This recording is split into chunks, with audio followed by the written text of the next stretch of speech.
अस्सलाम वालेकुम नाजरीन, मैं हूं अब्दुर्रहमान और आप देख रहे हैं अब्दुर्रहमान ऑफिशियल। नाजरीन, ना कोई बल्ला रहा और ना कोई बल्ला नवाज। नाजरीन, कल का दिन पीटीआई के लिए काफ़ी अहम था और बड़ा भारी भी रहा पीटीआई के लिए।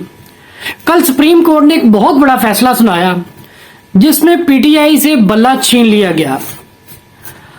अब बल्ला छीनने की कई वजूहात हैं, लेकिन उसकी जो मेन वजह यही है कि पीटीआई इंट्रा पार्टी इलेक्शन जो है वो फेयर तरीके से ना करवा सकी। जो पीटीआई का मंशूर था, जो पीटीआई की बुक थी, जो पीटीआई के कवायद और ज़वाबित थे, उसके मुताबिक पीटीआई इलेक्शन करवा ना सकी, इंट्रा पार्टी इलेक्शन। पीटीआई को इलेक्शन कमीशन ने 2021 में भी इलेक्शन करवाने के लिए कहा था, फिर उसके बाद भी कहा और अब थोड़ा उसको फोर्सफुली कहा। फोर्सफुली आप इसको इसके लिए लफ्ज़ इस्तेमाल कर सकते हैं, लेकिन फिर भी 20 दिन का टाइम था पीटीआई के पास। लेकिन पीटीआई ने इतनी उजलत में काम किए और इन उजलत में काम करने की जो मेन वजह है वो है इनकी वकला पार्टी। जो पीटीआई में नए लोग हैं, वकला आए हैं, वकला का ग्रुप आया है, वो इसका मेन जिम्मेदार है।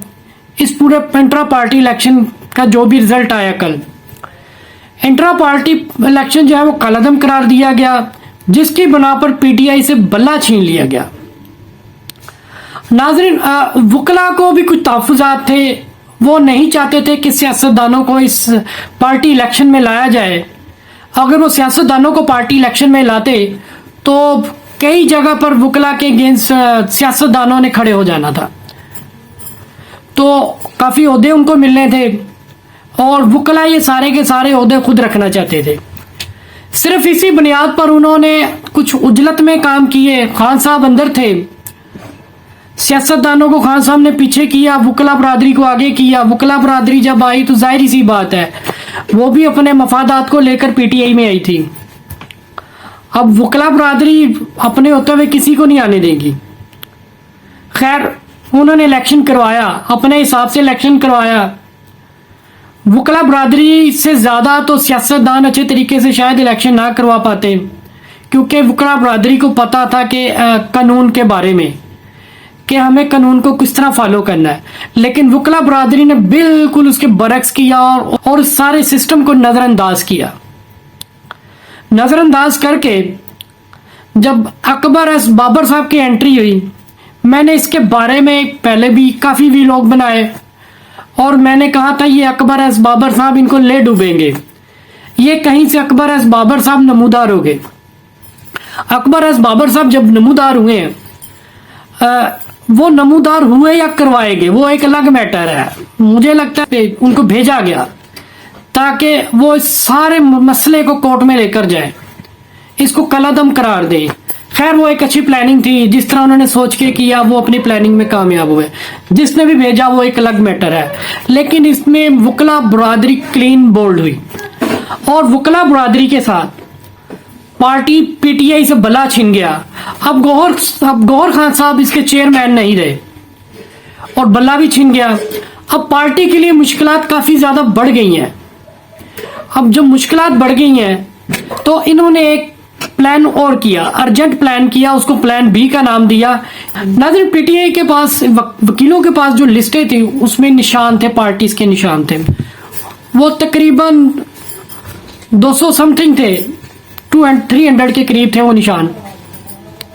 उसमें उन्होंने देखा जी पीटीआई से करीब करीब बल्लाबाज का निशान है, एक बल्लेबाज का, जो बैट के करीब करीब बल्लेबाज का निशान है और उसका नाम, पार्टी का नाम तरीके इंसाफ नजरियाती, मतलब पीटीआई एन या पीटीआई नून।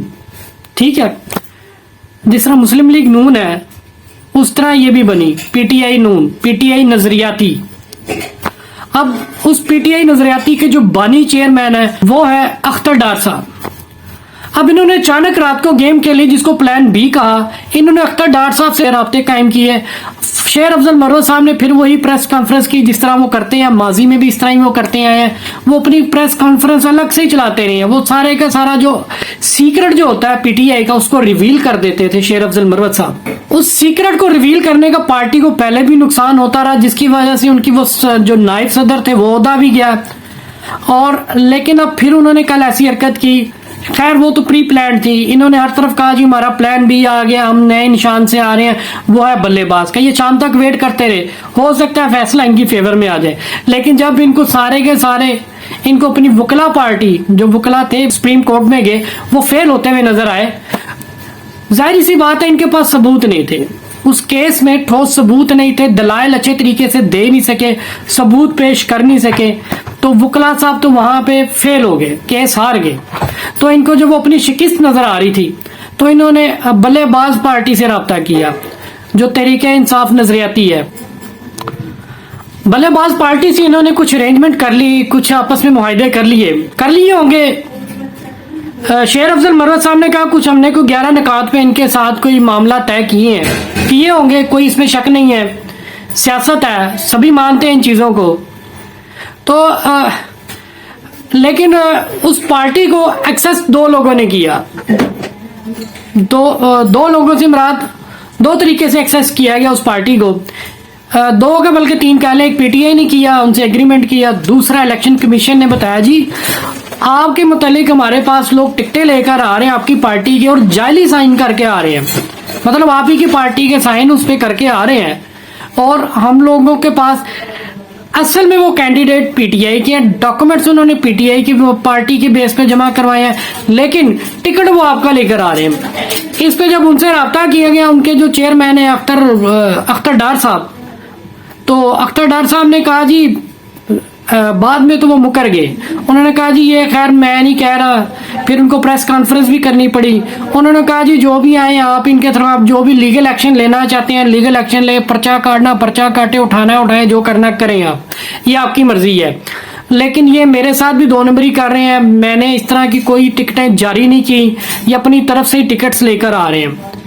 खैर उनको प्रेस कॉन्फ्रेंस करना पड़ी, फिर उनको और भी कई जगह पे बताना पड़ा, इसको क्लियर करना पड़ा कि ये जो टिकट्स हैं ये तहरीके इंसाफ नजरियाती ने नहीं जारी की।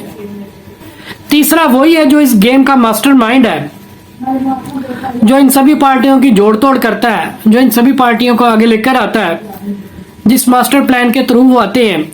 तीसरा वही है, जब उसकी तरफ से इंस्ट्रक्शन आई तो अख्तर डार साहब ने फौरन प्रेस कॉन्फ्रेंस की और उन्होंने कहा जी ये मैं नहीं करवा रहा, ना मैंने इसकी इस तरह की कोई बात की है, क्योंकि ये एक इलीगल कॉन्ट्रैक्ट था, इसको इलेक्शन कमीशन मान नहीं सकता। इलेक्शन कमीशन किस तरह माने? इलेक्शन कमीशन का ये असूल ही नहीं है, उसके कानून के मुताबिक ये चीज गलत है। अगर एक पार्टी का बंदा डॉक्यूमेंट्स एक पार्टी के बिहाफ पे जमा करवा रहा है लेकिन वो टिकट दूसरी पार्टी का ले रहा है, तो ये इलेक्शन कमीशन के असूल और कानून के मुताबिक हो नहीं सकता, इस तरह ये गैर कानूनी काम है। खैर इलेक्शन कमीशन तो इसको एक्सेप्ट नहीं करेगा, चाहे जितने मर्जी निकात बैठकर डील कर लेते एक दूसरे के साथ। वहां से भी इनको प्लान बी इनका फेल होना पड़ा। अब पीटीआई का जो प्लान सी है वो ये है कि जी आजाद उम्मीदवार लड़ेंगे। आजाद उम्मीदवार जब लड़ेंगे नाजरीन, ये बहुत बड़ी दलदल तैयार हो जाएगी पीटीआई के लिए। पीटीआई ने जाहिर सी बात है मैदान में रहना, इलेक्शन लड़ना, लेकिन आजाद उम्मीदवार आते ही क्या होगा? अब पीटीआई इसको कंपेन कैसे करेगी? खान साहब का एआई के थ्रू खिताब भी होगा, खान साहब की वीडियो बयान भी आएगा एआई के थ्रू, उनकी वोकल भी कॉपी की जाएगी एआई के थ्रू। लेकिन ये लोगों की कंपेन करेंगे जी ये फलां इलाके से फलां बंदा खड़ा हुआ और इसका ये इंतखाबी निशान है और ये पीटीआई की तरफ से है, और सब लोग धड़ाधड़ आएंगे और उस बंदे को वोट डालेंगे। ये तो खान साहब ने एक प्लान सी बना लिया। खैर प्लान सी क्या था? ये एक वक्त की जरूरत था जो उन्होंने किया, तो मतलब ये कोई ऑथेंटिक नहीं है, ये समझ रहे कि ऑथेंटिक है। खान साहब खैर से प्लान सी पे अमल कर रहे हैं और बड़े परेशान थे जेल में। प्लान सी में अब होने क्या जा रहा है नाजरीन? तारीख की सबसे बड़ी मंडी सजने जा रही है। सियासी तारीख की पाकिस्तान की इंतखाबात की सबसे बड़ी सियासी मंडी लगने जा रही है, जिसमें एक एक बंदे को करोड़ों और अरबों रुपए की ऑफर होगी, और ये सारा कुछ इस निजाम की वजह से पाकिस्तान में होगा। अब खान साहब का जो प्लान सी है उसमें सब लोग आजाद उम्मीदवार की हैसियत से इलेक्शन लड़ेंगे और खान साहब करेंगे इनको सपोर्ट। वो एआई के थ्रू आएंगे, वीडियो कॉल्स करेंगे या अपना वोकल एआई के थ्रू कॉपी करवाएंगे, एआई उनकी जगह पे खिताब करेगी और कंपेन करेगी, सोशल मीडिया पे कंपेन होगी इनकी, और ये कहा जाएगा जी फलां इलाके से फलां हल्के से हमारा फलां उम्मीदवार खड़ा है। आजाद उम्मीदवार की लॉटरी लगने जा रही है, हर एक ने डॉक्यूमेंट जमा करवाए हैं। खैर दिलों के भेद अल्लाह ही जानता है, लेकिन मैं इसके बारे में इतना ही कहूंगा आपसे कि पीटीआई एक दलदल में फंस गई है। हर आजाद उम्मीदवार बड़ी एक पेमेंट लेगा और बिक जाएगा। जमीर फरोशों का टोला है इस मुल्क में इकट्ठा हुआ, सभी जमीर फरोश हैं। ये सियासतदान को इतने अच्छे नहीं है, ये कोई मुल्क चलाने के लिए नहीं बैठे हुए। तो इस बार भी यही होगा जो पहले माजी में होता आया। सारे के सारे सियासतदान बिकेंगे, इस मंडी में सबके रेट लगेंगे, किसी का करोड़ों और किसी का अरबों में, किसी को ओहदे ऑफर होंगे। तो पाकिस्तान की तकदीर का इस निज़ाम के आगे, इस गंदे और करप्ट निज़ाम के आगे अल्लाह ही हाफिज है। ये एक बदबूदार निज़ाम है, बदबूदार माशरा हो चुका है, बदबूदार निज़ाम है, गल सड़ गया ये माशरा और निज़ाम भी। हम लोग जिस माशरे में रह रहे हैं, खैर इसको चेंज करने वाला मेरे ख्याल से फिल वक्त कोई ऐसा आ नहीं सकता। जिस किसी ने भी तब्दीली का नारा लगाया और उसको चेंज करना चाहा, उसने पहले खुद को चेंज किया, उसने अपनी ज़ात के लिए फ़ायदा उठाया। जब बात अपनी ज़ात पे आती है तो मुल्क में तब्दीली कोई नहीं ला सकता, हकीकी इनकलाब कोई नहीं ला सकता। तो पीटीआई भी कुछ इसी तरह करती रही है माजी में और अभी भी इसी चीज़ का शिकार है। तो ये दलदल में दाखिल हो गई है। इनके जो बंदे हैं वो भी बिकेंगे, वो दूसरी जमातों में जाएंगे, उनके रेट लगेंगे, और जहाँ से उन्हें ओहदा मिलेगा, जहाँ से गवर्नमेंट मिलेगी, जहाँ से उन्हें पावर मिलेगी, जहाँ से वजारतें मिलेगी, तो वो उसी की तरफ ही जाएंगे। खान साहब के वो कुछ सगे भाई नहीं है, आजकल सगा भाई भी किसी का नहीं होता। तो मतलब कि ये खान साहब इसमें देखा जाए तो चारों शाने चित है। मेरा एक तबसरा है, जो सूरत हाल है, मौजूदा सूरत हाल है, उसको देख के मैं बात कर रहा हूँ आपसे। तो पाकिस्तान पे भी अल्लाह रहम करे और पीटीआई पे भी अल्लाह रहम करे। खान साहब के लिए फंदा काफ़ी ज़रा टाइट है। अगर खान साहब यहाँ से बचते हैं, पीटीआई का तो खैर बड़ा मुश्किल हो गया हुआ है, लेकिन पार्टी भी आपको पता है कलअदम करार हो सकती है। जो 9 मई का वाक़या हुआ उसका केस भी चल रहा है, अल-कादर ट्रस्ट केस भी चल रहा है, वो तो खैर खान साहब के अगेंस्ट है। लेकिन जो वाक़या आसान है 9 मई जो भी इसे कह लें आप, उसमें भी इनके खिलाफ केस आ सकता है, पार्टी भी जा सकती है।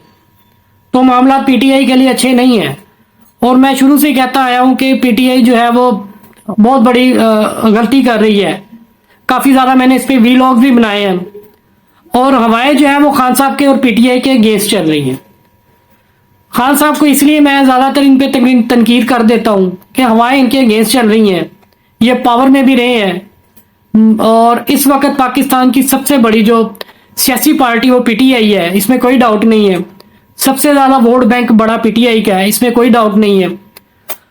लेकिन इसको यूटिलाइज कैसे करना है, खान साहब लोगों को मोटिवेट तो कर देते हैं, लेकिन अपने आप को इस सिस्टम के हिसाब से बिठा नहीं सके, सिस्टम के हिसाब से ठीक नहीं कर सके, इस सिस्टम के मुताबिक गवर्नमेंट नहीं कर सके। खान साहब को ऐसे इक़्तिदाम लेने चाहिए तो जो सिस्टम के मुताबिक होते, ताकि इनकी पार्टी भी लॉन्ग टर्म चलती, इनकी गवर्नमेंट भी ज़्यादा अरसा चलती, मुल्क को भी फ़ायदा होता। ये भी आहिस्ता आहिस्ता अपनी नज़रियात के मुताबिक लेजिस्लेशन करते। मुझे दें इजाज़त, खुदा हाफिज़।